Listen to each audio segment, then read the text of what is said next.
আসসালামু আলাইকুম। Teaching A to Z by MD Alamin Islam চ্যানেলে সবাইকে স্বাগতম। আমরা সবাই জানি ওয়াজ মানে ছিল, হেড মানে ছিল। তবে মজার ব্যাপার হচ্ছে যে ওয়াজ এবং হেড ভিন্ন ভিন্ন জায়গায় বসে, এর তফাৎ অনেক, কিন্তু আমরা সেটা জানি না।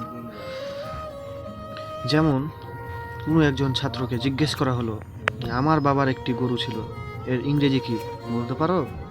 সে তখন বলে ফেলেছে my father was a cow. ওয়াজ মানে হচ্ছে, ওয়াজ এটা বস্তু বা আমি নিজে ছিলাম, এরূপ ক্ষেত্রে বসে।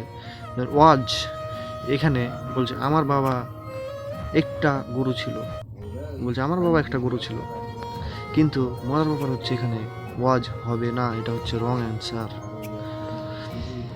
এখানে হবে my father had a cow, আমার বাবার একটা কি গরু ছিল।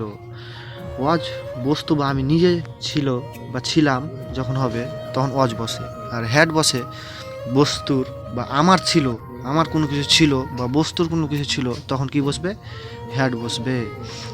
তাহলে সঠিক বাক্যটি হবে my father had a cow, মানে আমার বাবার একটি গরু ছিল, কিন্তু সে উত্তর দিয়েছিল যে my father was a cow, আমার বাবা একটা গরু ছিল। এটা কি ভুল অ্যান্সার। এখানে হবে হ্যাড। তাই বলছিলাম ওয়াজ এবং হ্যাড এর ভিতরে অনেক পার্থক্য আছে। এই পার্থক্য বুঝতে পারলেই তোমরা ইংরেজি সহজ হয়ে যাবে। এরূপ সুন্দর সুন্দর ভিডিও পেতে আমাদের চ্যানেলটা সাবস্ক্রাইব করুন এবং বেল আইকনটি বাজিয়ে দিন। ধন্যবাদ।